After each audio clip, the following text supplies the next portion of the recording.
Hello and welcome to our program. And today's episode, we're going to be talking more about the job of the Kuwait Fire Force, specifying right here in the Marine and Fire and Rescue Station. They have a huge task. Summer is next door. And as we know, during the summer, there's a lot of boat activities and a lot of people like to go out and enjoy their time in the beach.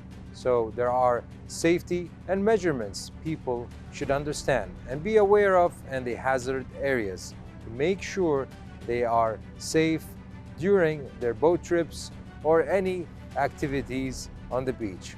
More about details and specifying what are the equipments and the measurements in today's episode with the Kuwait Fire Force.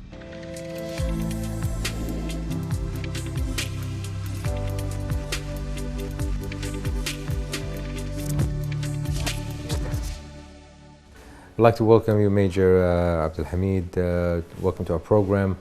As an officer at the Kuwait Fire Force, we're going to talk a little bit more about the nature of the job at the fire and rescue stations and what kind of incidents you guys deal with on a daily basis. I know you guys always deal with the public on a daily basis, and there's a lot of specifications. A lot of our viewers don't know what kind of job and missions you guys always do. Can you tell us a little bit more about it? Sure. First of all, thank you for having me today. So if I'm to describe a Marine search and rescue personnel, it's the same one as a regular firefighter. So we control, extinguish fires and deal with emergency responses that has people's who are life is in danger and property, control property damage, as well as deal with anything that deals with the environmental risks. And we do anything to search and rescue operations, emergency evacuation, and of course dealing with incidents that are related to marine fires. That will lead us to a question a lot of people even wonder. The Kuwait Fire Force Marine Rescue stations, what kind of vessels are available? And because we know we have big vessels and small rescue vessels as well. Tell us a little bit more about this new technology that is available.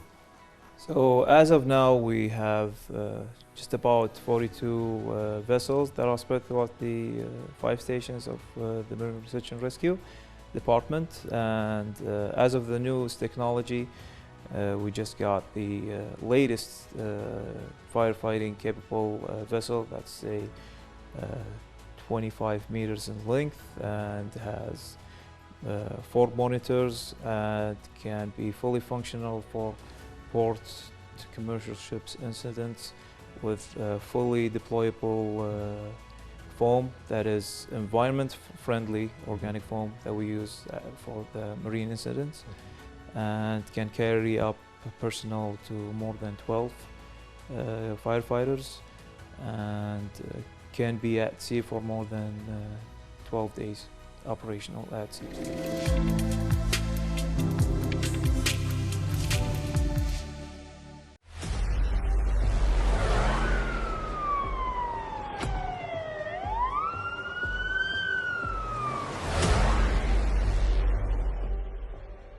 Salmiya Maritime Rescue Center as an international training center for search and rescue.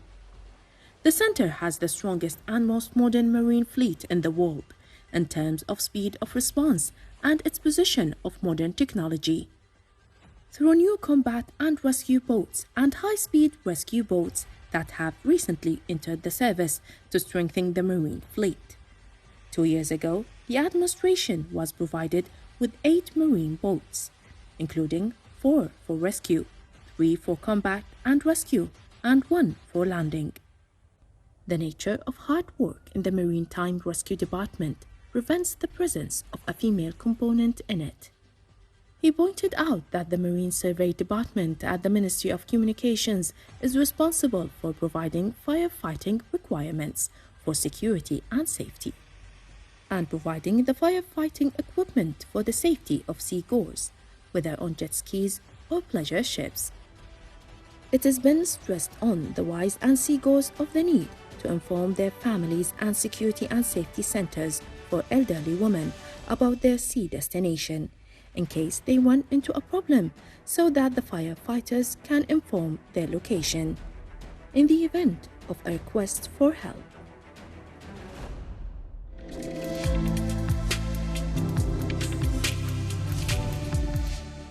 Let's talk a little bit more about the cooperation between the rescue marine comparing to other government entities, let's say the Ministry of Interior or any other entities that is specified in the Gulf area over here. So our biggest support is the Coast Guard from the Ministry of Interior, and the Coast Guard deals with the security of the coast of Kuwait, while we do deal with the safety and incidents that are related to loss of life or damage. And we do a lot of collaboration. Sometimes we get a call from the Coast Guard to deal with a damaged vessel, a missing personnel, and other times we have to use the help of the Coast Guard in regards of a missing person. They have big radar system that we use their help to get more specified info to try to pinpoint the location of missing personnel. Great. With this great cooperation, that will lead us during the holy month of Ramadan. We know during that month there are certain incidents, especially during the holy month of Ramadan. Tell us a little bit more about what type of incidents you guys deal with on a daily basis, and what's the most common rescue missions that you guys are, let's say, even keep repeating the same issues. So we need to kind of avoid these kind of incidents. Yes, of course. During the holy month of Ramadan, so a lot of our incidents start at the time of the suhoor period. So let's say it's between 9 p.m. all the way to 12 a.m. So during that time, people go to the beaches and take their kids with them. And a lot of reports we've been having about missing kids at the beach. So I would strongly advise the parents to share their fun activities with the kids and be involved with them, and set a perimeter if you want to hang out with your kids, not to let them venture off, and especially not swimming alone at the beach.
Let's talk about a little bit more of the incidents. We know a lot of people don't realize, we know there's car accidents, but they don't realize there are vessels accidents or boats, jet skis, and especially off the Gulf area right here. There's a lot of activities, renting boats and jet skis, and is that type of incidents also you guys deal with? Yes, of course.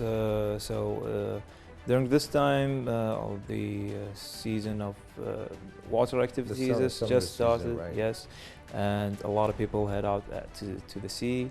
And my advice would be for them to familiarize with yourself with your vessel, You need to have it properly checked at a proper mechanic, check your battery, and ensure that you have your safety equipment, your phone fully charged, your gas tank. Plan your trip, know where you're going to. We have a lot of marine maps that you can look into online. Check the currents, if the weather is good. The ideal season would be, or the day for your water trip would be if the wavelength is between 1 foot to 3. So that's the best time for you to go cruising, and check for the winds. It shouldn't be more than 12 kilometers per hour for good water activity. So the forecast has to be very yeah, you have to check the water, the marine forecast. It's very important. We have a lot of people that go into the islands and they haven't properly maintained their vessel, so they end up damaging their vessels, being lost. Check for your anchor. Let's say if you have a damaged engine, you need to have an anchor down so that you wouldn't move, and it'll be a lot easier for us to locate you. And then we have the people that use the jet skis. Make sure that you have your kill switch strap on your wrist. Let's say if you fell off the vessel, the kill switch strap would ensure that your engine would be shut off. So it'd be very much easier for you to get back to the jet ski. The possession of these modern mechanisms, the Kuwaiti waters and its ports were classified as safe. And this gives other countries an incentive to deal with the Kuwaiti ports because they are safe. And he indicated that the Salmiya Rescue Center includes 350 personnel, including officers, professional, technicians, engineers and divers. And they dealt with the first half of this year with 88 fire, rescue and recovery accidents. It's been pointed out that there is a strategic plan to open 4 new centers, one of which in the marine city of Sabah Al Ahmed in the Khairan region, the second in Mubarak Port, the 2 centers on Jabir Bridge.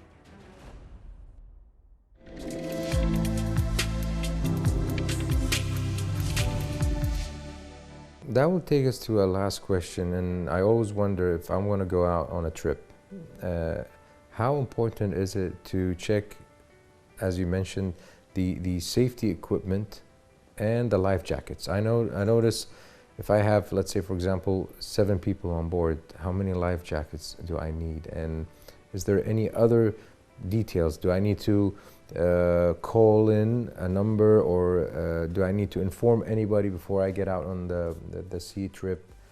Tell us a little bit more about this. Yes, so before you start your trip, you should know that if your vessel has the capacity to take in 8 or 7 people, that's one. And the second thing you have to look into is the type of flotation device they use. So not only you need the life jacket, sometimes you need a throwable flotation device. So let's say someone, God forbid, jumps off the vessel, you need to deploy for them a throwable flotation device. And you need to contact, notify people that are not going to the trip with you, that you're going from point A to point B, and you're expected to be back at a specific time. So in case if anything happens at sea, they will know and they will notify us, and they will tell us that he told me that he was supposed to be at this point, so we can set a perimeter in our search and rescue operation, and we would be there as soon as possible. Thank you so much for the valuable information. Wish you all the best, and we also wish that public will cooperate with you at all times, and because you are the people in the front line, and you guys are risking your lives to save the properties and the people at all times. Thank you so much. Thank you for having me.